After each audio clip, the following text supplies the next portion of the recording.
Olá, ouvintes e leitores, sejam bem-vindos a mais uma conversa de peixe grande do Ictus Podcast. Eu sou o Thiago André Monteiro, @vulgutan, e estou aqui com a Carol Simão e um convidado que eu vou deixar ela apresentar, porque ela sempre apresenta mais bonito do que eu, né?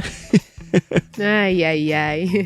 Oi, pessoal, tudo bem? Aqui é a Carol Simão, @somentecarol lá no Twitter.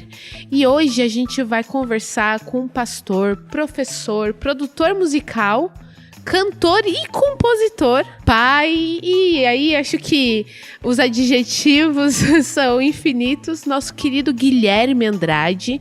Acho que vocês vão conhecer ele mais do Projeto Sola. E eu vou deixar que mais tarde ele se presente aí com todos os detalhes.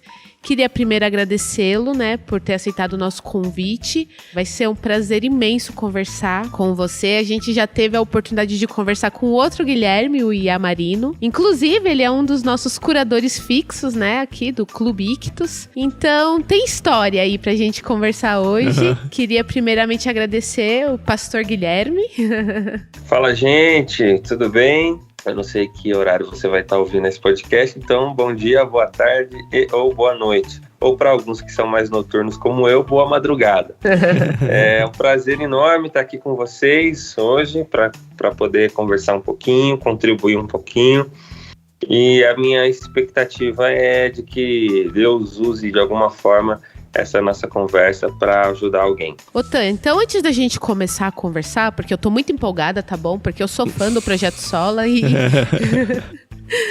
e eu queria muito conversar sobre várias coisas, mas antes disso, vamos explicar a brincadeira do dicionário pro pessoal? Você que é ouvinte de longa data aí já conhece a nossa brincadeira aqui do dicionário, que nada mais é do que uma brincadeira mesmo. Aliás, além da brincadeira, né, cada palavra dita aqui, ela serve como código de cupom de desconto para você conseguir 10% de desconto na primeira mensalidade em qualquer um dos planos do Clube Ictus, inclusive no plano Peixe Grande, que vai ser o plano que vai mandar um dos livros que o Guilherme vai indicar pra gente aqui neste episódio, tá bom? Se você tá ouvindo no mês de lançamento do episódio, o próximo kit, o kit do mês que vem, ou seja, para recebê-lo você tem que assinar dentro desse mês, vai ser um dos livros indicados pelo Guilherme. Mas como que funciona a brincadeira? Cada um de nós escolheu aqui já com antecedência uma palavra mais difícil do vocabulário, e cada um de nós vai ser desafiado e ter que usar essa palavra dentro do episódio no seu significado normal. A gente já fez um sorteio aqui e, pela moedinha mágica aqui, eu vou desafiar a Carol com a palavra esgar. Beleza, tá bom, esgar. Essa vai ser meu desafio de hoje.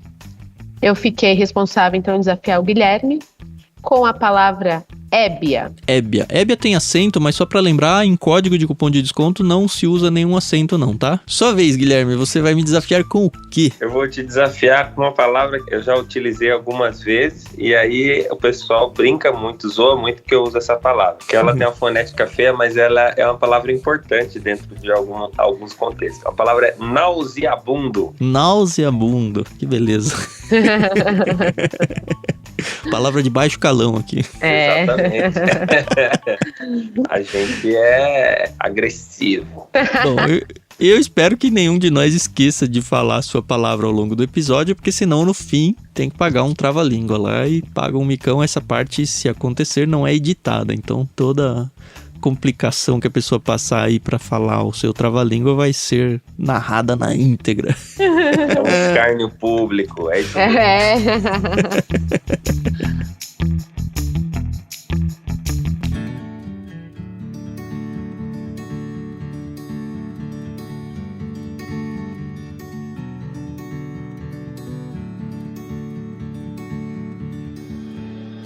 Muito bem, o Guilherme, além de ele estar à frente aí junto com o outro Guilherme do Projeto Sola, que se você ainda não conhece, deveria, né? Uhum. Ele é pastor também numa igreja em Alphaville, é isso, Guilherme? Isso, eu sou pastor aqui da IP Alfa, a Igreja Presbiteriana de Alphaville. E aí, como é que começou essa questão do ministério na sua vida? Então, eu sempre, quando vou responder essa pergunta, eu respondo com a mesma expressão. Eu não consigo me recordar da minha vida sem ter a ideia fixa de que eu viveria do ministério. Que legal. Então não existiu um tempo na minha vida onde eu não concebia essa ideia. Nunca pensei em ser outra coisa a não ser alguém inserido no ministério. Sou filho de missionários, plantadores de igreja, e quando você está plantando uma igreja, diferente de uma igreja já ratificada, já consolidada, aquela família, a família pastoral tem que fazer praticamente todas as atividades. Então, cara, desde limpar banheiro até a mexer na mesa de som, no Data Show, na época não era Data Show, ainda era retroprojetor, né? Tinha que Nossa, é verdade. Tamo junto. Então a minha mãe ficava na porta e eu tocava, e meu pai ficava nas cadeiras cantando. Aí depois meu pai vinha pregar, eu ia pra porta, minha mãe vinha com a minha irmã pras cadeiras. Então assim, a gente começou muitas igrejas só nós 4. Que legal. Então eu aprendi a fazer todas as atividades de uma igreja, assim. E aí quando a igreja tava ganhando contornos, assim, ela vinha crescendo, aí a gente saía dessas cidades e ia para outra, para próxima, para plantar novas igrejas. Então meu pai foi um plantador de igrejas, assim, de muito sucesso. E então eu sempre acostumado com igreja pequena, tendo que fazer de tudo. Então a minha vida ficou circunscrita sempre a esse campo religioso, né? Como produtor musical, eu também tive compromissos assim fora da igreja, toquei e produzi artistas de fora da igreja, mas sempre muito ancorado na igreja local. Então eu nunca consegui conceber a minha vida fora disso. E o pastoreio veio com 19 anos, foi fruto de um trabalho de jovens que a gente tinha, que de alguma forma ele floresceu, e aí a denominação que eu estava até então, que é a Igreja Batista, né?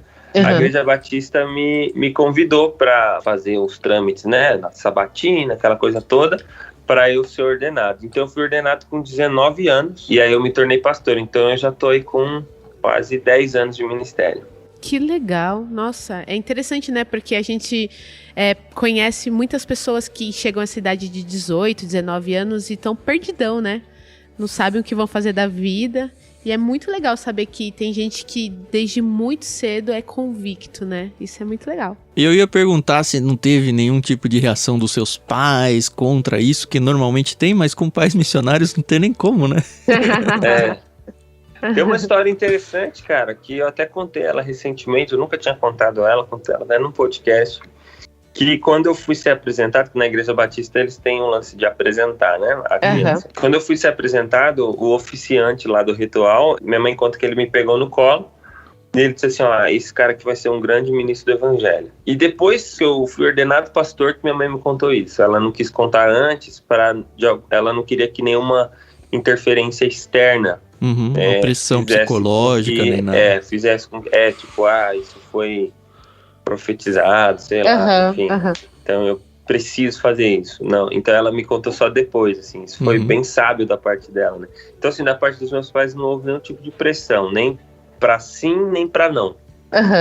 Eles sempre respeitaram bastante, assim, o que a gente escolhe. E a questão da música, como você falou, você teve que aprender a fazer de tudo, né? E isso com certeza te ajudou hoje na sua profissão como músico, né? E como produtor musical, né? Eu comecei a tocar com 6 anos de idade, né? E eu comecei sozinho, na igreja também, vendo o pessoal tocando. Tem até uma história engraçada que eu fazia.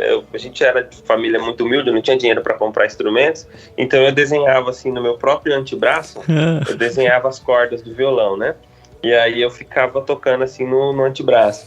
Nossa, que legal. E aí eu ficava olhando o pessoal tocando na igreja, e aí eu achava que conseguia reproduzir assim, as posições, né, os shapes, assim. Então o pessoal fazia um desenho lá no violão, e eu colocava minha mão aqui mais ou menos parecido. E aí eu ficava um tempão, assim, para tentar decorar aquilo, sabe? Depois que eu ganhei um violãozinho, eu fazia a mesma coisa, eu fazia no braço, e aí ficava segurando a pregação inteira, e daí eu ia embora. Quando chegava em casa, eu tirava o meu braço, colocava o braço do violão. Puxa vida, tava o braço roxo já. Era difícil. Mas aí, cara, eu comecei conseguindo combinar 2, 3 sons, assim, perceber e tal. E aí comecei a tocar sozinho. Aí com 7 anos, um ano depois, eu entrei numa escola mesmo. Ganhei uma bolsa. E aí depois, com 9 anos, esse mesmo professor me indicou uma faculdade que tinha um programa para crianças. E aí tinha que fazer um teste lá, super difícil, mas aí Deus agraciou que eu consegui passar. E aí eu entrei na faculdade, na ULM. Sempre violão. Universidade Livre de Música. Violão. Nessa escola eu estudava guitarra. Na ULM, eu estudei violão. É engraçado, né? Porque como a gente plantou igrejas em diversos contextos, em Minas Gerais, na Bahia e diversas cidades, acaba que você vai criando uma cultura musical muito eclética, né? Uhum. Então, cara, a igreja é o maior celeiro, assim, musical. Sim. Porque vinha lá um irmão, vou cantar música tal. E aí ele começava a cantar num tom, assim, enfim, próprio, né? Sim. E aí você acompanhava. Aí no outro dia vinha outra pessoa cantar a mesma música com outro arranjo, em outro tom, e você tinha que ir atrás, né? Tudo muito de improviso, assim, na época. Então, acaba que você, por ser colocado assim no fogo, tá praticando sempre, você acaba ganhando uma expertise, né? E mudando para muitas cidades, conhecendo muitos músicos, assim, acabou que a gente teve influência de vários estilos musicais, de várias linguagens musicais, o que ajudou, assim, na composição da minha mente musical. E você terminou os estudos com quantos anos? Então, o violão eu não terminei, mas eu estudei uns 2 ou 3 anos, no máximo, e daí meu pai foi enviado para uma outra cidade, lá em Minas Gerais, uma cidadezinha de 8 mil habitantes. Então, aí não teve como a gente continuar. Foi até engraçada essa história, porque o professor, o cara que me dava aula, era um cara, assim, aclamado dentro do violão, erudito e tal, e ele prospectava, assim, né, que eu iria me tornar um grande violonista erudito, então ele já queria eu tocasse na Orquestra Municipal de São Paulo, aquela coisa toda e tal. Que legal. Ele tinha muita expectativa, assim, né, em relação a mim. E hoje você toca folk pra decepção dele, não? É, pra decepção dele, né? Se ele vê uma palheta na frente dele, cara, ele morre. Eu tô brincando porque eu fiz violão clássico criança também. Tive um professor muito bom, ia nessas casas, nessas câmaras, né, que as cidades têm pra... Enfim, por pouco tempo na minha vida isso fez parte, né? Mais como ouvinte, porque eu nunca fui um grande tocador de violão, mas eu lembro desse... É quase ranço, né, que eles têm com palheta, com acorde até, eles não gostam de acorde, eles têm que ter uma partitura, né, não pode ser uma tablatura, Cifra é um sacrilégio. Uhum. Sim, então, verdade. Se eles veem uma tablatura, uma cifra, qualquer coisa, eles ficam nauseabundos na hora, assim, é absurdo. Ai, cara, não caia nessa ébia, viu?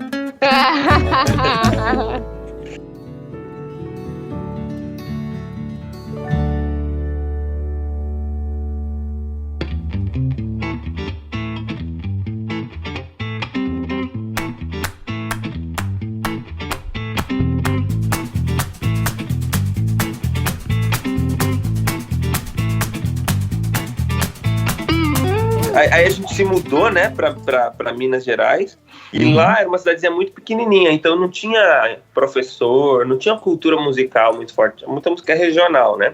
Uhum. E aí o pessoal queria aprender a tocar, tipo, sei lá, Legião Urbana, esses caras que tocam violão, assim, pra tocar em roda de amigo, aquela coisa toda. E aí eu não tenho ganhar a gatinha, né? Exatamente, aquele violeiro paquerador, né? E aí, cara, eu comecei a dar aula pra essa galera, assim. Aí eu montei minha primeira escola de música. Eu tinha 10 anos, na verdade. Uau. Eu tinha 10 anos nessa época. Aí eu montei minha primeira escola de música. Tinha 40 alunos, assim, semanais. Era muito legal, cara. E aí eu comecei minha vida de professor de música lá. Porque na terra de certo quem tem um olho é rei, né? Eu falei, poxa, não tem nenhuma escola de música aqui, tá aí a oportunidade. Olha, isso é visão empreendedora, nossa, olha isso. Hoje seria trabalho infantil, né? Não podia, né? Mas, cara, fui muito feliz nessa época. Que legal, nossa, olha como é surpreendente, né? Quando a gente começa a conversar, né, com as pessoas, a gente nem imagina esse tipo de coisa. Você conheceu o outro Guilherme na mesma igreja aqui? Porque eu vi que você foi bem viajado, né? Aliás, antes de entrar no assunto Projeto Sola aí, você morou em quantos lugares, assim, você lembra? Ou pelo menos quantos estados diferentes? Muitos lugares, cara. Eu não recordo de cabeça agora. Eu sei que meu pai uma vez fez uma conta, assim, meio rápida, meio por cima, e a gente tinha se mudado mais de 20 vezes, assim, em 25 anos, alguma coisa. Uau! Aí eu, como criança, odiaria isso. Eu não sei se você achava legal, mas você não cria raízes em escola, você não cria círculo de amizade. Cara, eu estudei não sei de cabeça também, mas deve ter estudado em mais de 6 escolas, 7 escolas. A maioria delas eu fiquei 1 ano, 2 no máximo. Então você tá criando vínculos e aí você tem que mudar de escola. E quando você muda de escola, toda aquela coisa, né? E o sul de Minas ali, principalmente, ele é muito tradicionalista, assim, né? Dentro do catolicismo romano. Então, rola um preconceito enorme, assim, com cristãos ainda, protestantes. É bem difícil, assim. Você tá com que idade hoje? Cara, hoje eu tô com 28, quase 29. Ah, você é novinho ainda. Muito tempo de pneu murcho, né? Aí o chassi é de 70. Eu tô rodando de pneu cheio, então. Muitos pneus cheios todos. Mas Arlatan, você ia perguntar pra ele do Yamarino? Não, eu queria saber que hora que surgiu o Yamarino na sua vida. Eu não sei nem se o Projeto Sola começou com você, com ele, ou os dois juntos que vislumbraram a coisa. Como é que surgiu? Ou se de repente você teve uma grande experiência com outras bandas antes de embarcar nessa? Cara, é o seguinte, eu tive várias bandas na minha vida, assim, desde adolescente que eu tenho esse lance de montar banda. Monta banda, chama um e chama outro. Então eu sempre tive banda, velho, sempre tive banda. Eu tinha uma banda junto com o Lucas Branco, que é do Sola hoje também, que é baixista, e o irmão dele, Marcos Paiva, chamava Gabi. E essa banda, e eu tava postando tudo nessa banda, assim, sabe? Tipo, cara, vai rolar e tal, e gravando música, tem um disco gravado. Tava rolando, assim, sabe? A gente tava começando a ter uma maior projeção. E aí a gente foi tocar num festival de rock em Guaratinguetá. Nesse festival, quem começou tocando no festival foi o Gui Yamarino. Ele tinha terminado de gravar um disco também, que acho que ele nem lançou, com a galera lá de Campinas. Era um disco, tipo, carreira solo dele, sabe? Era Guilherme Yamarino. Você não conhecia ele ainda?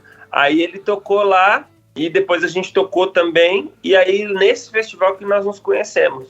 E aí, cara, trocando ideia e conversando, enfim. Depois, na época era no Facebook ainda, assim, tipo no Messenger do Facebook. Ele falou assim, poxa, a gente podia gravar algo juntos.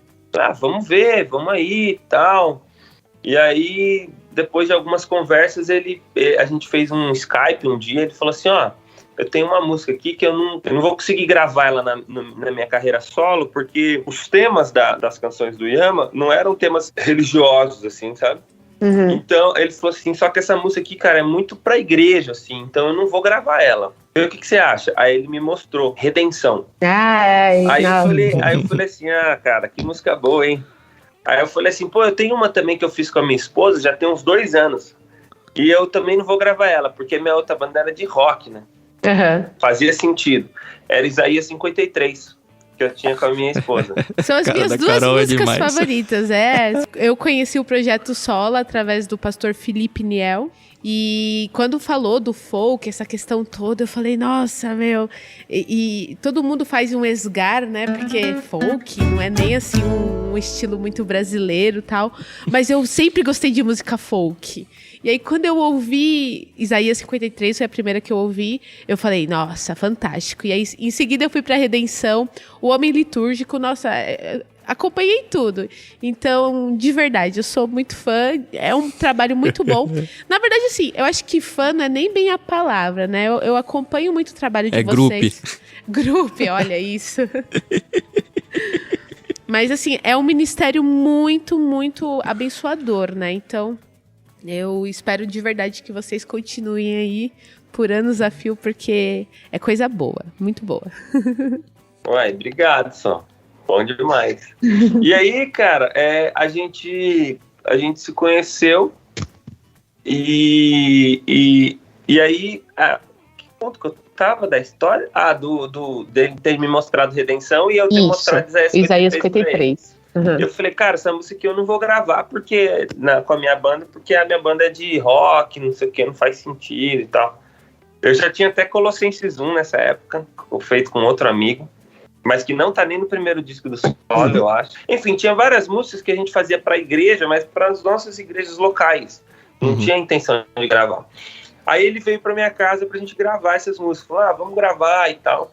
Aí a gente começou a gravar, mas sem pretensão de ter carreira, de ter nada. A gente queria gravar só pra registrar o arranjo e e poder, tipo assim, vai tocar ela no culto de domingo, lá na igreja dele, né? Ele era de uma igreja aqui em Valinhos.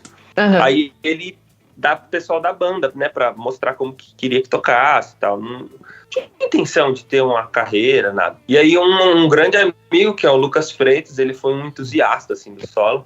Ele falou assim, não, cara, essas músicas são muito legais, a gente tem que... Mano, vamos lançar. Aí a gente falou, pô, lançar, acho que não, isso aqui... tá bom, vamos. Aí qual que vai ser o nome? Aí a gente botou o nome de Guilherme Andrade e Guilherme Amarino. Que bom. Aí... E aí a gente lançou no primeiro dia, assim, na primeira semana deu mais de 5.000 downloads.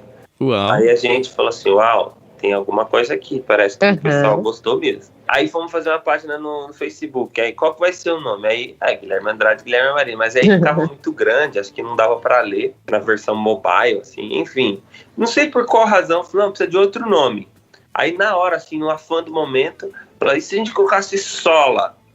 Aí todo mundo riu, que ridículo, nada a ver, não sei o que e tal. Este que vos fala teve a pior ideia possível. Porque daí não dava Sola, porque já tinha lá no Facebook, já tinha, né, esse nome. Aí eu falei, coloca então Projeto Sola.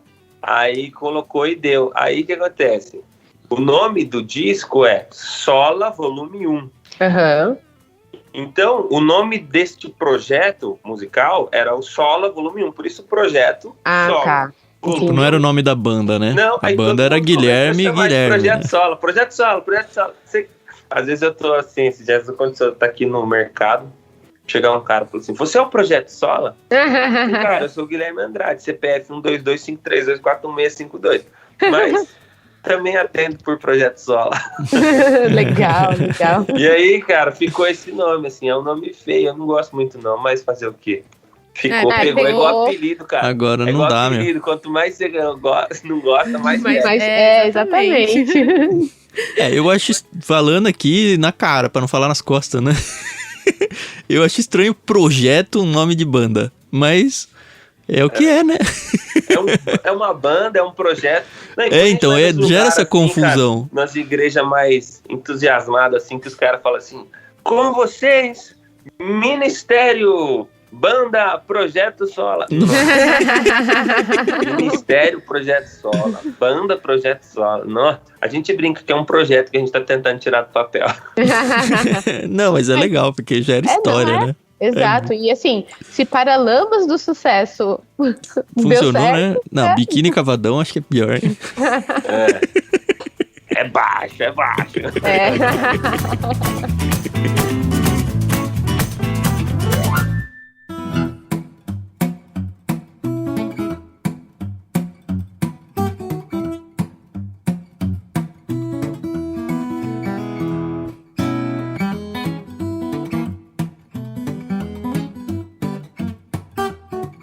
Mas e aí, isso tem quanto tempo já, Gui? Cara, o Sola vai para 6 anos já. É bastante. Já é uma jornadinha. E é sempre uma aventura, né? Cara, a gente tem 2 discos lançados, 2 EPs lançados e mais uma quantidade de singles aí. Não, 3 EPs lançados, né? O Advento, esse último agora, que é o Glorificar Cristo e Edificar a Igreja. Sim. E a gente tem o volume 1, 3 EPs.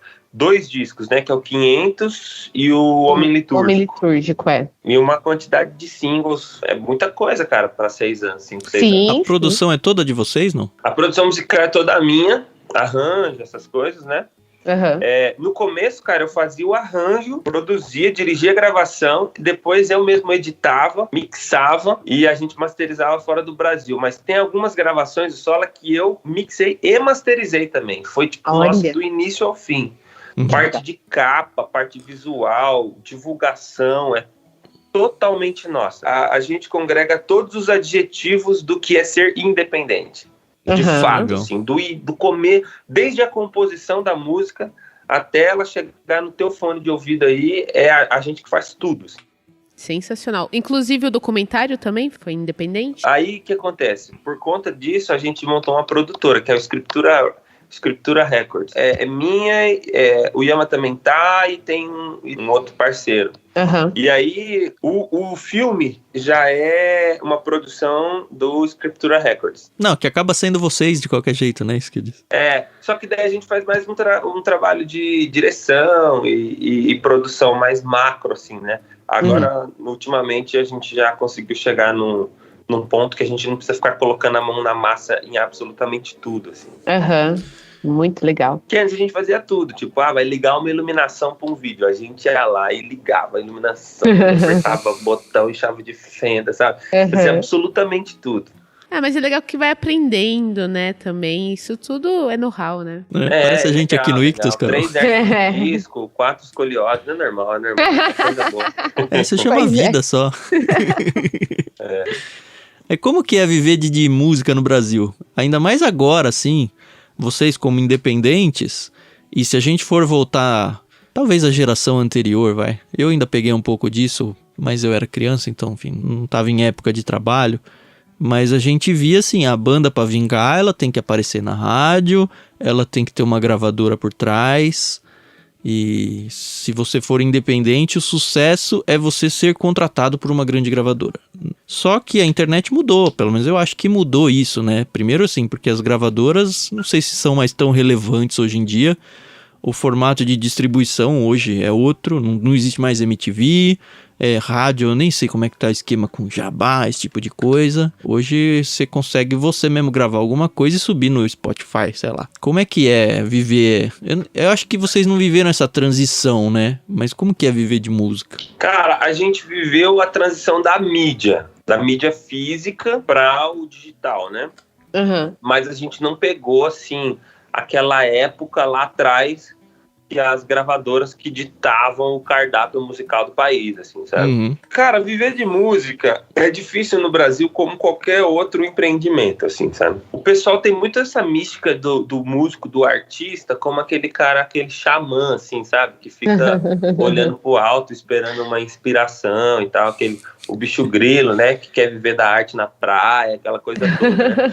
Eu tenho uma visão um pouco diferente, acho que o músico é um cara normal, assim. Ele precisa ser um cara normal. A despeito dele ter sensibilidades para algumas coisas, assim, ser mais sensível para algumas coisas, mas, cara, ele precisa pagar boleto dia 5, entendeu?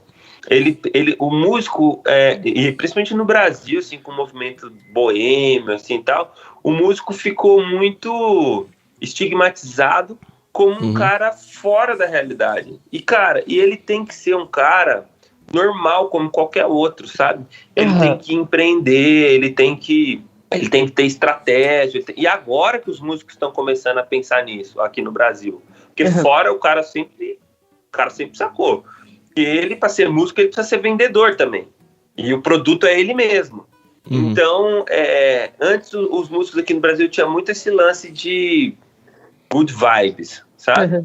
Sim. E, cara, eu nunca pensei assim. Eu sempre pensei, cara, o músico, o engenheiro, o arquiteto, o frentista, mano, todo mundo tá oferecendo um serviço, entendeu? E eu preciso oferecer ele da melhor forma possível, com as melhores condições, com os melhores recursos e com as melhores entregas, entende? Então, eu não acho que seja difícil viver de música no Brasil. Eu acho difícil músicos preguiçosos viverem de música no Brasil, entendeu? Cara, vê quantos músicos aí o cara tem a empresa dele certinho, nem que seja um mês, sabe? Paga todo mês direitinho, esteja assegurado, dá nota fiscal. Cara, vê quantos assim estão certinho, assim. Cara, a maioria é tipo, eu quero cachê em dinheiro depois do show. O cara chega atrasado, como eu cheguei atrasado aqui pro nosso papo hoje. Não, tive boa justificativa. Mas geralmente música é muito desorganizado, sabe? E aí, cara, sofre mesmo. Mesmo. Você vê, hoje é interessante esse movimento. Tem músicos que não são nem muito bons, quer dizer, são bons, mas tem outros muito melhores. Mas esses que não são tão bons assim, eles conseguem pegar todos os trampos, todas as gigs, assim, por conta do comprometimento, por conta da organização, sabe? O cara entende que aquilo ali é o trabalho dele. Então, o músico no Brasil, ele sofre muito porque ele foi estigmatizado como um cara mais voadão, assim, né? Tanto, cara, que artista às vezes virou até um adjetivo pejorativo. A pessoa tá meio avoada, assim, olhando pro nada, assim, o pessoal brinca, assim, né? Fala, você tá parecendo artista, né? Tipo, cara, como assim, né? E aí, cara, esse estigma, ele é tão forte que os próprios artistas aceitaram essa ideia. Isso foi reforçado durante décadas aqui no Brasil. Mas eu acho que, cara, é difícil viver de música como é difícil viver de qualquer forma aqui no Brasil. Sim. Se o cara for organizado e saber empreender a arte dele, ele consegue viver. Então tem esse ponto do empreendedor. O Huckmacher falava muito disso, né? Uhum. Que se o artista ele precisa ser empreendedor também. Se ele aprender isso, aí ele consegue manter bem assim, a sua carreira. A maioria das músicas foram compostas por você, pelo Iamarino, pela galera lá? Ou vocês já estão naquela vibe do pessoal já trazer letras para vocês? Não, todas as músicas do Sola são compostas pelo Sola. Ou por mim, ou pelo Iamarino, ou por nós dois. Algumas recentemente, inclusive, contaram com a ajuda do Lucas Branco, que é do Sola também. Mas uma coisa assim que a gente... Deixa eu pedir licença aqui para soar um pouco orgulhoso. Mas assim, a gente ostenta com muito orgulho o fato de a gente não gravar música de ninguém e não gravar músicas, versões, esse tipo de coisa. Até então, né? Não tô dizendo que isso nunca vai acontecer, pode acontecer. Mas você diz de alguém trazer uma letra para vocês? Ou de vocês também fazerem nunca gravamos música de outras pessoas e nem de versão de fora do país, tipo música que já tá fazendo sucesso, como a maioria do pessoal faz, né? Música tá fazendo sucessão lá fora, aí traz a música pra cá já tem meio caminho andado, assim, né? Tá, mas aí eu queria chegar ao ponto, né? Como um compositor, você tem que ler, né? Alguma coisa. Eu sei que tem muita coisa inspirada na Bíblia, né? Tal. Mas e aí, como é que surgem essas ideias aí? São inspirações? É pesquisa? É muita leitura? Como que é? O pessoal fala muito desse lance de inspiração, e foi legal a sua pergunta por causa disso. O pessoal fala muito desse lance de inspiração, como se ela fosse, tipo, o cara, ele tá inerte, aí um ser cósmico dá um espirro, aí pega um pouquinho de catarro nele, assim, aí ele, nossa, tô inspirado, vou fazer uma música, né? Cara, e aí isso geralmente acontece no chuveiro, né? É engraçado, né? Tem uma pessoa que tem essas histórias, assim. Eu acredito que tem alguns momentos que a música vem pronta, assim, cara, você teve a ideia toda de uma vez, uma intuição muito forte, ou até mesmo Deus falou com você, cara, e é isso acontece. Mas o músico não pode depender disso. Ele precisa ter um processo criativo que cara, pense o seguinte, você é um arquiteto, você precisa entregar um projeto determinado dia, deadline, determinado dia, e aí teu chefe tá ali em cima de você e você tem que desenhar. Não adianta, você não pode, hoje eu não tô inspirado, hoje eu vou assistir Netflix porque eu não tô inspirado. E por que na música deveria ser diferente? Não, eu acho que o pessoal fala assim, bloqueio criativo. Cara, bloqueio criativo, você dá um jeito, você muda de ambiente, você lê um livro, Então eu acho que assim, a gente não pode ficar circunscrito só a essas inspirações, porque elas acontecem muito pouco na vida. A gente precisa trabalhar intencionalmente. E aí, cara, a literatura é o maior aliado, né? Porque quando você vai buscar na sua mente o referencial, você precisa ter coisa lá, né? Você precisa ter coisa fresca, né? Alguma coisa precisa entrar pra sair, né? Exatamente, cara. Não dá pra sacar sem antes depositar, né? Então, tanto em estilo de escrita, quanto em conteúdo mesmo, toda a literatura que a gente vai acumulando durante os anos, assim, ela acaba tendo um papel imprescindível para canetar as composições, né? E quanto da conversa de vocês dois, Guilhermes, aí, tem frases do tipo... eu li esse livro aqui, você tem que ler. Cara, bastante, velho, bastante.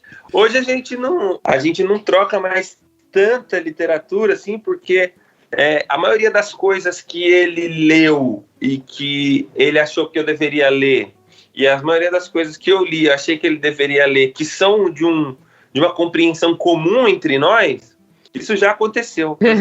Ele já sugeria, a gente já leu. Então, aí o que acontece? Os livros que a gente não leu, assim, os dois, são aqueles livros que são de assuntos periféricos a nós. Não que são assuntos periféricos, mas ao nosso interesse, entendeu? Então, tipo assim, ele gosta muito de fantasia. Sim. Então, tipo, ele já leu uma gama de livros de fantasia que eu não li ainda.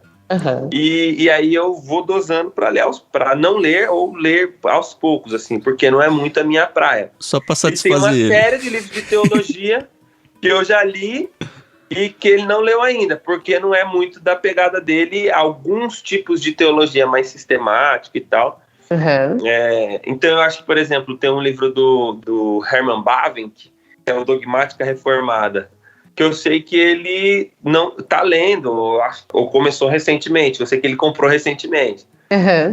Mas você entende? E, cara, às vezes acontece, assim, ele leu aquele livro Ritmos da Graça, é Mike Cosper, eu acho. Ele me falou desse livro, falou, cara, você precisa ler esse livro e tal, que foi bem recente, assim. Aí eu falei, vou ler. Então acontece ainda. Tá, então você é um leitor. Assíduo. Aê! É disso que a gente gosta. Vou fazer as duas perguntas, que às vezes a gente convida uns peixes grandes e aí eles ficam, não sou, que não tenho. A pergunta número 1 é, você é cristão? Opa! E na pergunta número 2 é, você gosta de ler? Opa! É só esses dois. Então pronto, então você já pode ser um peixe grande aqui no Ictus.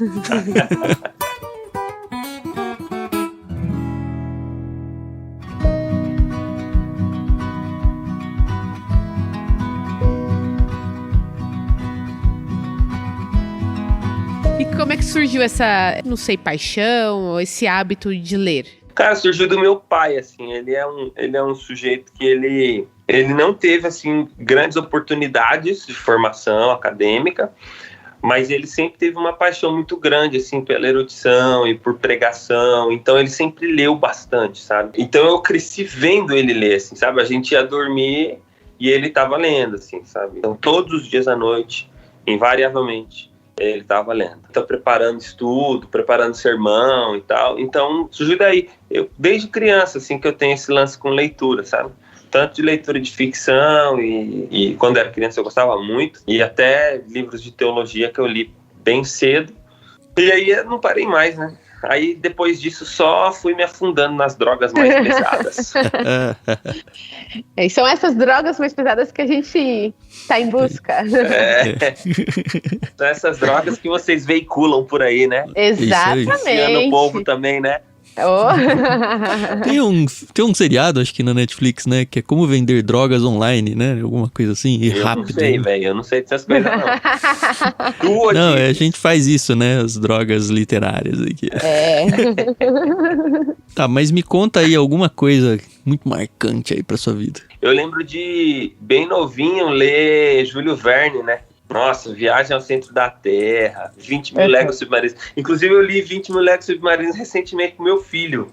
Ai, que legal. Cara, ele adorou, assim, o título. Ele tem 5 anos e a gente leu 20 mil léguas submarinas. Que legal. Cara, tudo assim, as coisas do Júlio Verne. Na verdade, recentemente eu fiquei pensando, assim, que eu acho que eu tenho um apreço por esse tipo de história, assim, que envolve barco, submarino, esse tipo de coisa, sabe? Porque, cara, tipo Robinson Crusoe, essas coisas todas eram uns livros que eu lia quando era criança, assim. Então, cara, eu lembro, assim, até hoje, assim, da sensação de pegar, assim, um livro e ler quando era criança, assim, e tal. Nossa, a Ilha do Tesouro, tinha muita coisa boa que a gente lia. Mas, cara, sabe um livro que me impactou muito, assim, eu já era maior, assim, eu não sei se vocês já leram O Conhecimento de Deus, do Packer. Do Packer, sensacional esse livro. Cara, esse livro é muito bom, cara. Muito, muito bom. Eu acho que ele tá esgotado, sabia? Eu falei uma vez com a editora, eu não lembro quem era o dono da editora. Falei, pô, vocês tinham que lançar isso de novo, né? Eu li ele no seminário, mas eu acho que tá entre os 5 melhores livros que eu li no seminário, com certeza. Sério? É fantástico. Então, cara, esse livro é bom pra caramba, cara. É da cultura cristã, né? A editora. Eu não me lembro, tem que olhar depois. Eu acho que é da cultura cristã, pelo menos pelo que eu me lembro, assim, de cabeça, acho que a edição que eu tenho é da cultura cristã. A cultura cristã é parceira nossa, né? Quem sabe? Quem sabe, senhor ouvinte? Quem sabe? Vamos orar. Amém. Mas, cara, esse livro é incrível, cara. Eu acho que, assim, todo mundo tinha que ler esse livro, O Conhecimento de Deus. Vocês leram Você é Aquilo que Ama? Indicado pelo Guilherme Amarino. Ah, é? mesmo, né? Estamos aí fazendo a diferença, hein? É. Quando Bom ele foi nosso o Peixe Grande, ele indicou Você é Aquilo que Você Ama e O que é uma Família, da Edith Schaefer. Ah, Edith Schaefer, da esposa do Schaefer. Nossa, cara, que é um fantástico. livrão também. Muito bom. Muito, muito bom mesmo. É que o Yama tá recém-casado, esposa grávida. É. A gente tá nessa pegada aí. Você já tem quantos filhos, Guilherme? Eu tenho 2, cara. 2. Quer ver que vai ser o nome dos meus filhos? Ou alguma coisa circular? Como chama o nome dos seus filhos? Tito e Joaquim. Ó, nada a ver, que bom. É impressionante, assim. Eu me chamo Thiago, André, eu tenho o Lucas e o Daniel. Aí sempre que a gente vai entrevistar alguém, tem na família da pessoa um dos 4 nomes. É impressionante. Mas que legal, cara. Tito é o primeiro Tito que eu conheço, cara. Que legal. Tito, cara. Tito. É porque a gente queria colocar um nome bíblico, né? Timóteo já tem cara, muito, né? É tudo tipo, ou é Mateus, Marcos, Lucas, João e Paulo, né? Sim. Ou então é tipo Nabucodonosor, Melquisedeque. Neguebe. Nossa. Lucas André é problema, hein, velho? Agora, aí o que acontece? Aí a gente falou... Aí eu falei pra minha esposa assim, pô, queria botar de Tito, o que você acha? Aí primeiro ela escrotizou, né? Falou assim, não, nome feio do caramba. Aí ela falou assim, não, que Tito, nada a ver. Tito, Tito, pô, vou chamar ele de Tito. Se bem que Tito. Falando assim, Tito é bom, né? Eu acho que é Tito. Pode ser Tito. Eu tentei ver se colava um Abner nesse, mas não colou pra Renata, não. Não rolou? Não, eu gosto da sonoridade. Mas o problema do Abner é que ele é sempre o primeiro da chamada, né? Cara, não pode chegar atrasado, cara. Boa. Cara, eu sempre fui, tipo assim, 12, 13 da chamada, né? E sempre da escola pública. Teve uma escola que eu fui estudar, brother, que era tão longe, velho, que era tão, assim, tão cheia, que eu era, tipo, 33, assim, e eu era, tipo, letra G, assim. Entendeu? Tipo, penitenciária. Passei por isso também. E, Carol, eu sempre fui 6, 7, mas teve época que fui 12, 13, letra C, né? Então é bastante mesmo. É bastante. Eu tava sempre na casa dos 40. 44, 43... E era engraçado, né? Porque o meu é Thiago com H, então todos os Thiagos com H na lista vem antes dos Thiagos sem H. É verdade, porque TH, é isso mesmo. E aí tem o Thiago André, então começa com A. Então, é impressionante, minha classe sempre teve um monte de Thiago. Uns 5, assim, sempre, pelo menos. As professoras que iam fazer chamada, né? João, Carlos, Pedro, na ordem lá, e chegava no Thiago, ela não falava o nome inteiro de todo mundo. Era Thiago.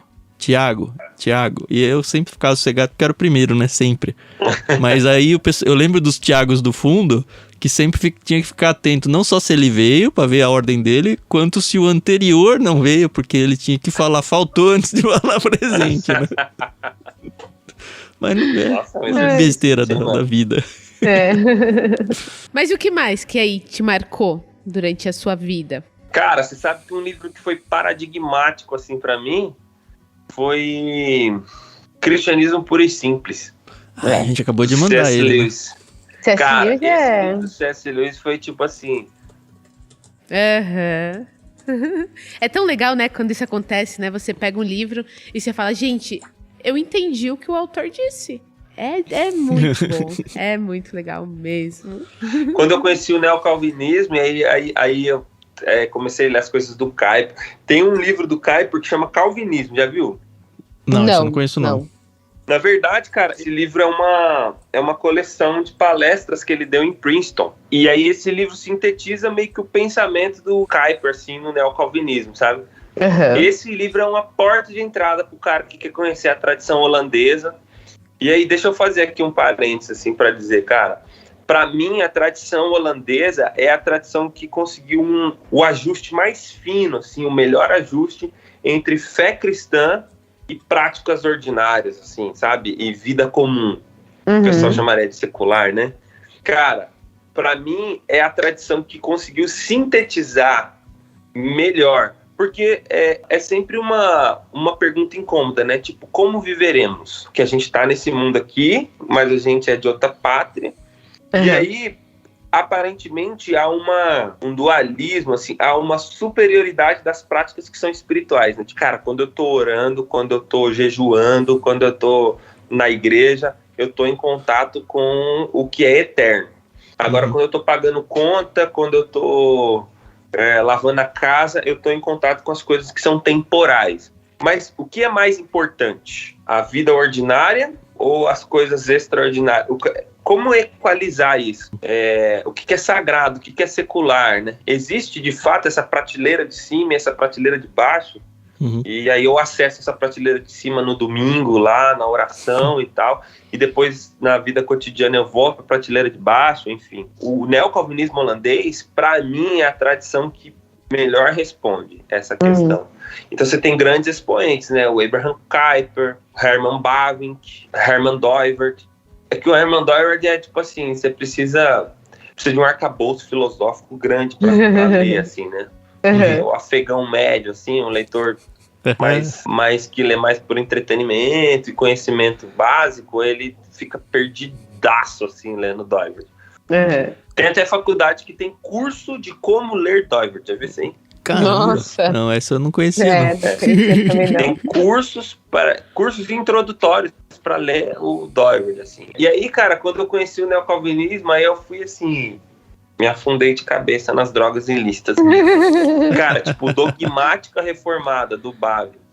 Esse é um livro, só assim, não dá pra mandar num box, né? Porque eles são calhamaço desse tamanho, né? A gente já mandou uns tijolos já, viu? Cara, são 4, mas são 4 ao mesmo tempo. Uau. Tem que mandar um volume cada mês, né? Também já fizemos isso, né, cara? Também já fizeram? Então pronto, olha aí. Fica aí, hein? Fica a oportunidade. Não, é legal que os ouvintes vão vendo. Aí, será que vai vir esse? Ah, será que vai vir aquele? Aí a gente manda a Turma da Mônica, né? Assim, pensa num livro top. Aí eu sempre tive também um incômodo, eu não sei vocês, mas sempre tive um incômodo com o lance de missões. Sabe? Tipo assim, cara, por que a gente prega o evangelho? Essa era uma pergunta que era difícil de responder, assim, pra mim. Por que a gente prega o evangelho? E você chegou numa resposta? Ainda tá lutando com isso? Cara, eu cheguei numa resposta satisfatória. A gente prega o evangelho para a glória de Deus. Isso parece óbvio, mas não é. Não é. Porque, via de regra, todos os nossos esforços missionários, eles têm mais a ver com o alcance do perdido. Você viu quando o cara missionário vai lá e ele fala assim, 3 milhões de pessoas nunca ouviram falar do evangelho. Isso é injusto para você que ouve todo dia aqui na igreja, tarará. Isso é injusto? Mas se a gente for pensar em todos os povos e todas as etnias que já se desfizeram e nunca ouviram falar, isso foi injusto de alguma forma? Então, cada indivíduo que morreu sem ouvir, ele não conta naquela história de pregar o evangelho até os confins da terra? Então, quando o pessoal fala assim, vamos chegar com o evangelho até os confins da terra, o que significa isso? Você alcançou o último homem, tá? E todos aqueles que morreram antes, eles não estão incluídos no número de todos os homens? Então, para mim, parece-me, e as doxologias de Apocalipse deixam isso mais claro ainda, para mim parece que há um interesse em salvar o perdido, mas há um interesse maior em o desejado das nações ser proclamado em toda a extensão da terra. Tem mais a ver com a glória de Deus. Deus clama por adoração, Deus anseia, Deus cobiça, Deus ambiciona, num bom sentido, a adoração de todos os povos. E é para isso que nós pregamos. Aí tem um livro do Piper, né, que ajudou muito assim, a chegar a essa conclusão, que é Alegrem-se os Povos. Já leram esse livro? Não, isso eu nunca li. Cara, Alegrem-se os Povos, que é a supremacia de Deus nas missões. Cara, pensa num livro bom. É um tormento fazer essas entrevistas com peixe grande, porque é que eu sempre falo pra Carol, né? A gente tem muito pouco tempo de vida pra muito livro que chega na estante. É muito tempo, é pouco tempo pra muito livro, né? Mas eu não desisto de ficar indo atrás, não. Não, a vida de leitor é sempre uma frustração, né, velho? Pra cada um que sai, chega a 3. Muito mais que 3, muito mais. Tem uma frase do Schopenhauer, né? Que é... A vida é um pêndulo entre o desespero e a frustração. Primeiro você se desespera para conseguir algo. Depois você se frustra por perceber que aquele objeto já não é mais o seu objeto de prazer. E aí você se desespera para conseguir o próximo objeto. É sempre assim, né? E, cara, a vida do leitor também é um pêndulo entre o desespero e a frustração. Você se desespera para ler um livro.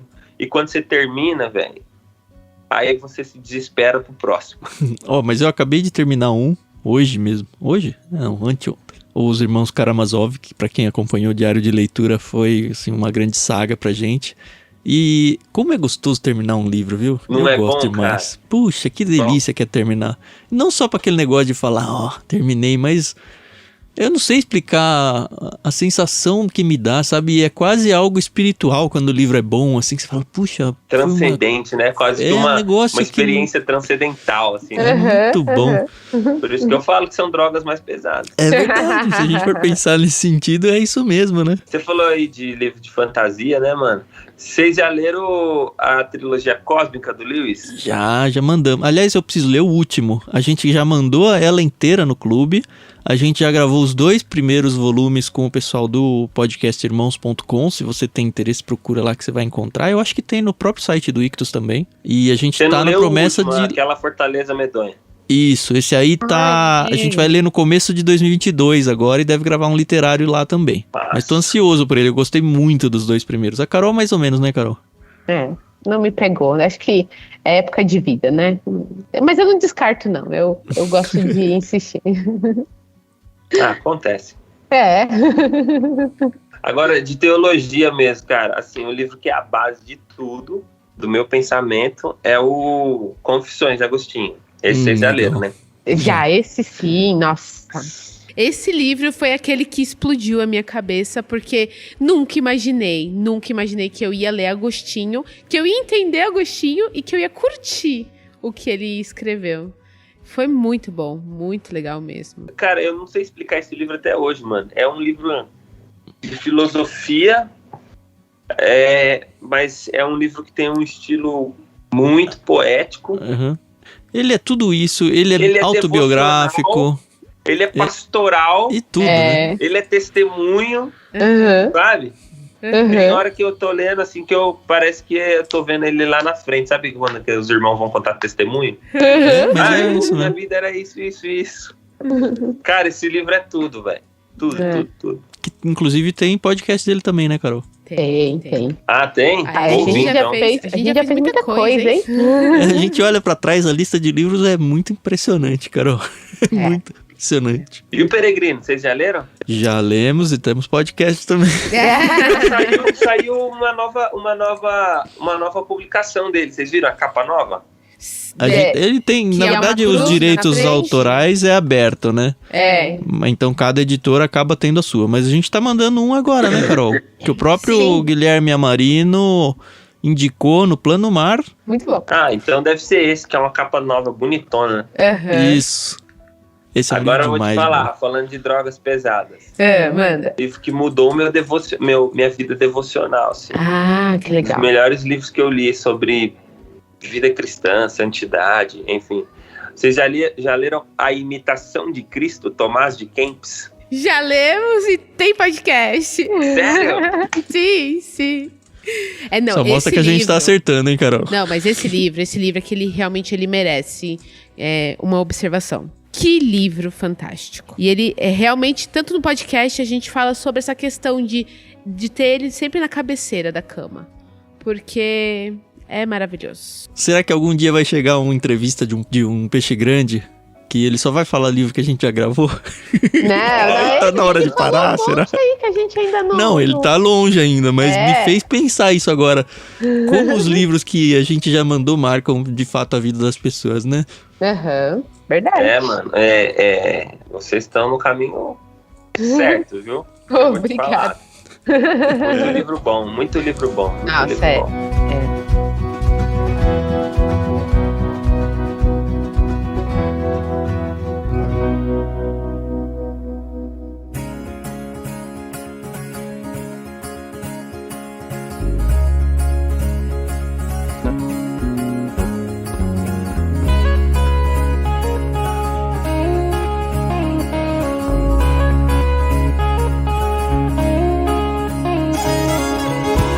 Cara, assim, falando de livros assim, de personagens históricos que foram super importantes pra mim, já leram Graça Abundante, do John Bunyan?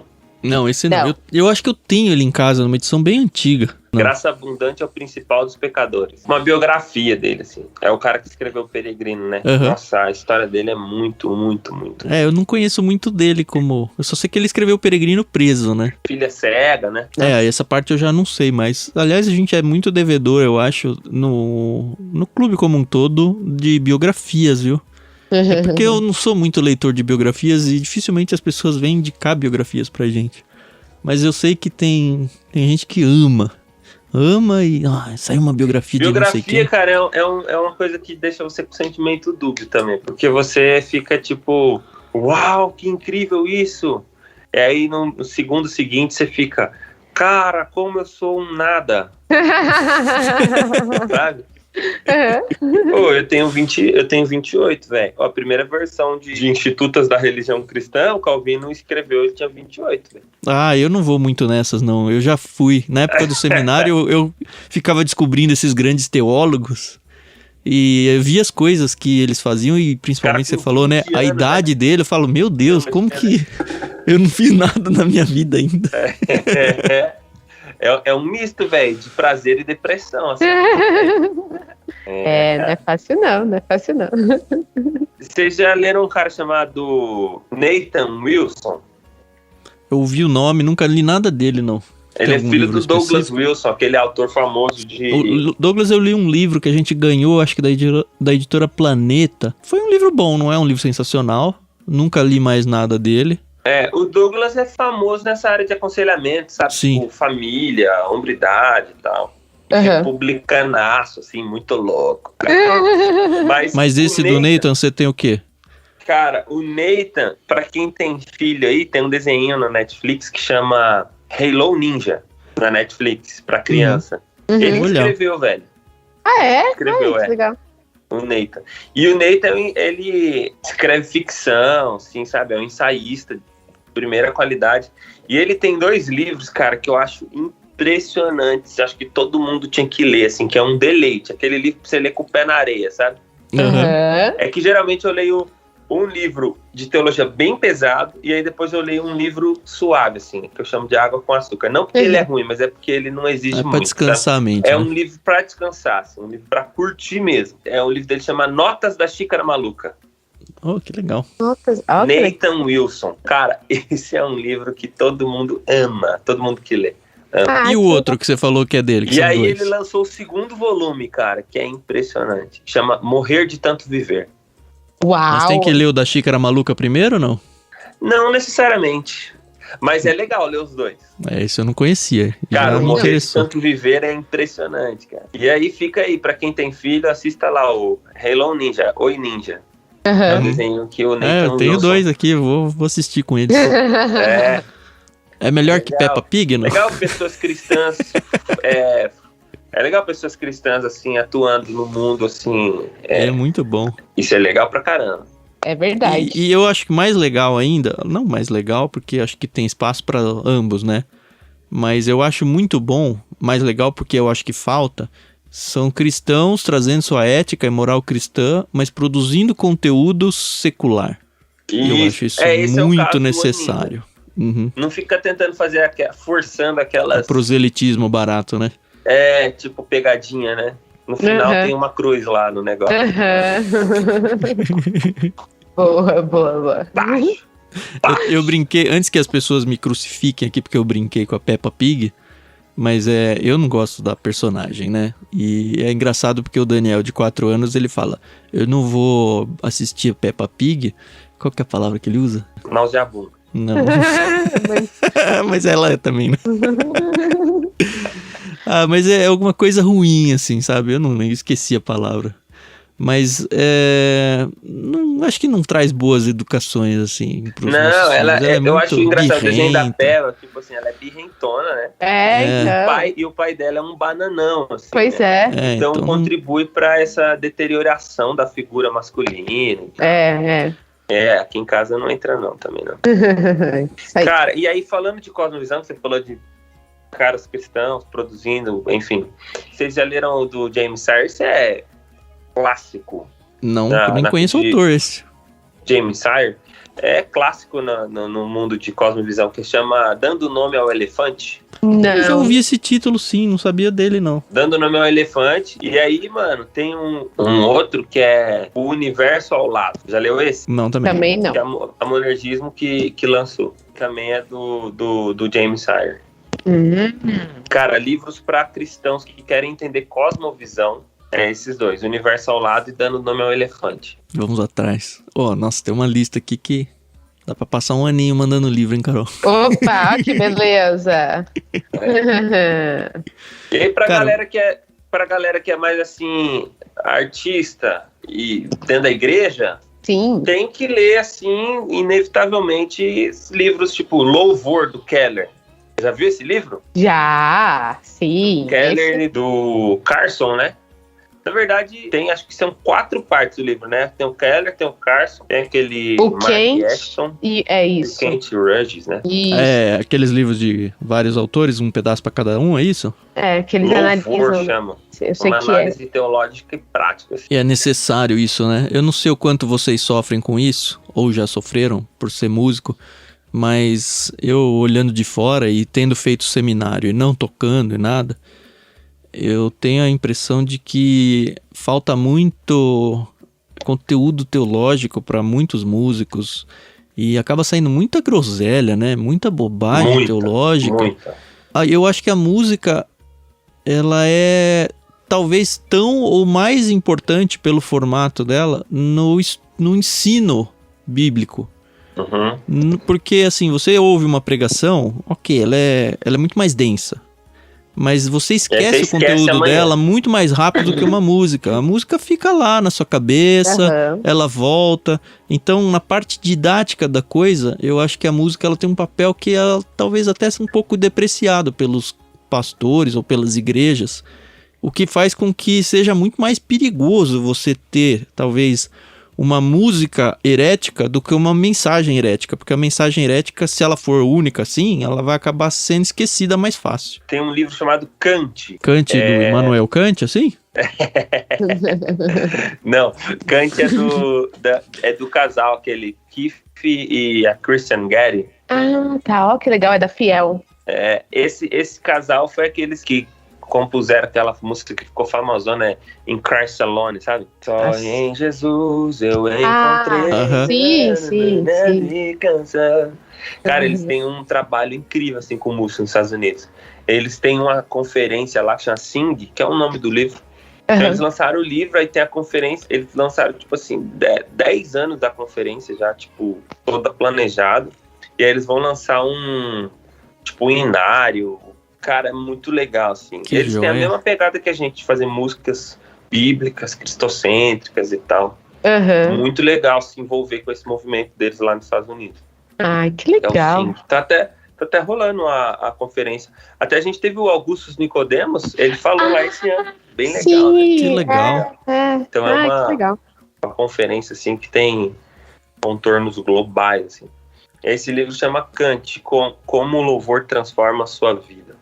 Muito legal, cara. Então, cara, tem muita coisa boa.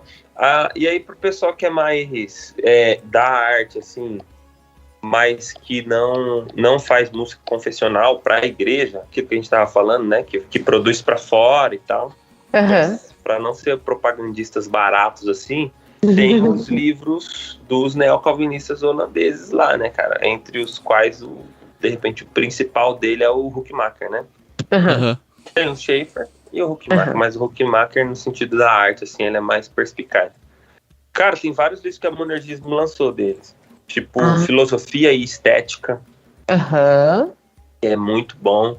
O Dom Criativo, que é um livro muito maneiro. Tem aquele outro também dele que é famoso, que é A Arte Não Precisa de Justificativa. Tem um que é Arte Moderna e a Morte de uma Cultura. Cara, um belo cardápio pra quem gosta dessa área aí, hein? Dá pra passar um tempinho aí consumindo bons livros. Então, assim, primeiramente queria muito agradecer ao Guilherme. Foi muito bom conversar com você. Eu sabia que ia ser bom, então valeu muito a pena. Nessa última parte do programa, a gente costuma fazer só, assim, perguntas rápidas. Você justifica se quiser. A gente só pede um sim ou não, ou o que estiver perguntando aqui, pra gente encerrar mesmo o nosso programa, tá bom? Tá bom. Então, bora lá. Prefere livro físico ou digital? Físico. Eu amo muito essa pergunta, porque tirando uma pessoa só, ninguém mais respondeu digital. Tem meta de leitura, sim, ou vai lendo conforme vai aparecendo? Conforme vai aparecendo. E prefere ler um livro de cada vez ou vários livros ao mesmo tempo? Vários ao mesmo tempo. Já abandonou alguma leitura porque não curtiu ou vai até o final porque é Caxias? Já abandonei. E sente muito por isso ou não tava bom, azar? Não, sem neura nenhuma. Excelente. Pra mim é igual comida, é igual música, é igual filme. Não gostei, eu pulo. Tá ótimo, isso aí. E assim, eu queria muito saber com que olhos você olha essa questão da curadoria, principalmente de livros hoje no nosso país. Você olha assim com bons olhos? É perda de tempo? Como que é? Não, eu olho com bons olhos, porque eu acho que assim evita-se perder tempo com uma série de coisas e energia, assim, enfim, você não comete os mesmos erros que os outros cometeram. Então, eu, por exemplo, se eu tivesse na minha época, assim, de leitor mais assíduo ainda, alguém que pudesse me dizer, leia esse e esse livro, eu não teria perdido tanto tempo lendo livro ruim, tanto tempo tendo que pesquisar livro e tanto tempo tendo que fazer determinadas coisas. Eu saberia qual livro eu tenho que fazer fechamento, qual livro eu não preciso, qual livro, enfim, o que cada livro vai me ensinar, sabe? Eu já teria uma leitura direcionada. Então eu acho isso impressionante, assim, e fico com inveja do pessoal que tá novo agora, chegando agora. Sensacional. Pessoal novo, conheçam o Clube Ictus, faz isso pra você. Exatamente. Você tá pagando uma pessoa pra perder tempo pra você, velho. Isso é muito bom. Muito bom, muito bom. Um bom slogan, deixa a gente perder tempo por você. Exatamente. Cara, eu perdi muito tempo, muito dinheiro e muito esforço lendo coisas que não precisava no final das contas, sabe? Essa parte de curadoria que me pega muito. Pega não, acho que eu enxergo muito valor. Eu lembro num mundo onde não existia pandemia ainda, que eu ia em livrarias. Nossa, eu não lembro desse mundo não, velho. Faz tempo, né? Que eu ia em livrarias e eu gostava de ir e ficava vendo e vendo e se for ser bem honesto assim, eu descobri, nossa, que joia, poucos livros fuçando em livraria. Que não quer dizer que não era muito gostoso ficar lá, mas como tinha porcaria lá, né? Isso é doença, isso daí, você sabe, né? De ficar lá? Oxe, é igual minha mulher fala, vamos entrar nessa loja. Eu falei, mas você não vai comprar nada. Ela, não, eu sei, mas eu quero entrar pra ver. Não, mas pensa o meu contexto. Primeira roupa e ela vê todas as roupas. Cara, então, tem 3 lugares que eu não suporto, velho. Não, deixa pra lá, não vou falar não. Não, você não vai parar assim no meio. Sério mesmo? Quais são os 3? Eu vou dizer que um é o shopping, né? Mercado, por exemplo, mercado. Não, mercado. Cara, realmente. mercado, assim, o próprio é o reino de Satã. Ali é feito pra você ficar bravo, cara. Você não acha as coisas. É horrível ter que ficar comparando o preço, ter que ficar...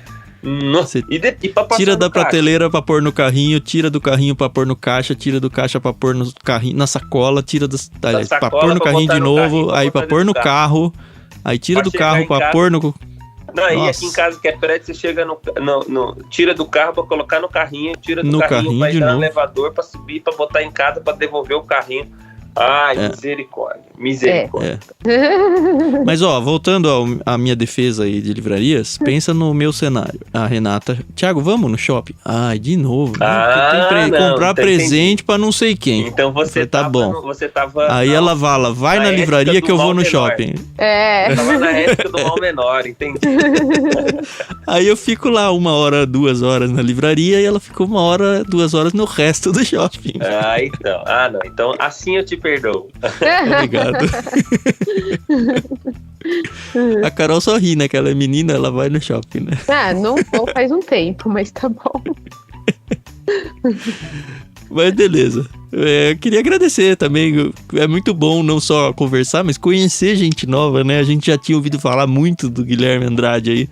E é uma oportunidade para fazer mais uma amizade aí. Sim. E espero que a gente realmente continue trocando figurinhas aí por bastante tempo ainda. Tem uma lista enorme de livros aí, você já ouviu tudo. E óbvio que a gente não vai mandar tudo isso, né? A gente vai mandar 1, no máximo 2. Então você tem uma listinha aí um pouco maior para você correr atrás daquilo que interessou mais para você. Se você quiser fazer parte do Clube Ictus, é muito fácil, é só acessar ictus.com.br. Lembrando que Ictus é I-C-H-T-H-U-S. A gente não tem só os planos literários, a gente tem, como você já sabe, o podcast aqui. Você tem todos os programas no mesmo site ou procurando por Ictus Podcast no seu aplicativo favorito. A gente tem um outro projeto que está num feed à parte, se você usa aplicativos de podcast, que é o Leitura Bíblica Comentada. Procura exatamente por esse nome, Leitura Bíblica Comentada, onde a gente tem um episódio para cada capítulo da Bíblia. A gente está mais ou menos na metade do Gênesis ainda, é um projeto para a vida toda aí, mas é um convite para você realmente conhecer as escrituras a fundo e de uma maneira bem descontraída, bem despojada, bater um papo mesmo sobre cada capítulo. Fica o convite para você conhecer e acompanhar esse podcast também. Você pode fazer parte do clube, isso com certeza vai ajudar a gente financeiramente em todo o projeto, tanto do clube quanto do podcast, mas também pode ser mantenedor. Tem aí na descrição do programa todas as formas de você participar financeiramente desse projeto, e eu queria dizer que isso é muito importante, praticamente vital, para que a gente realmente continue produzindo com qualidade, tá bom? E finalmente fica o convite para você entrar no nosso canal lá no Telegram. Basta ter o aplicativo instalado e acessar t.me/Clube Ictus. Por lá a gente conversa sobre os podcasts, sobre os livros que a gente está lendo junto, a gente organiza leituras coletivas por ali também. E sorteia livros para quem está lá. Cada 100 inscritos novos a gente faz sorteio de livros. Então, no pior cenário, você pode ganhar um livro aí, né? Quem sabe? Obrigada, viu, Gui? Muito bom conversar com você. Foi um prazer imenso. E que Deus continue abençoando sua vida, sua família, seu ministério, o Projeto Sola e o que mais aí tiver debaixo da vontade dele. Isso, amém. O Ministério, Banda, Projeto Sola. Eu só vou falar isso agora. Bom demais, Obrigado. gente. Deus abençoe vocês. Obrigado pelo convite. Foi muito especial passar esse tempo juntos aqui. E vida longa ao Clube Ictus. Amém. Obrigado. Amém. E é o Projeto Sola, né? Isso aí. Muito obrigado, senhores ouvintes, por estarem aqui com a gente mais uma vez. A gente volta na semana que vem, sextas-feiras, sempre com mais um Ictus Podcast. Até mais. Isso aí, pessoal. Valeu. Até mais.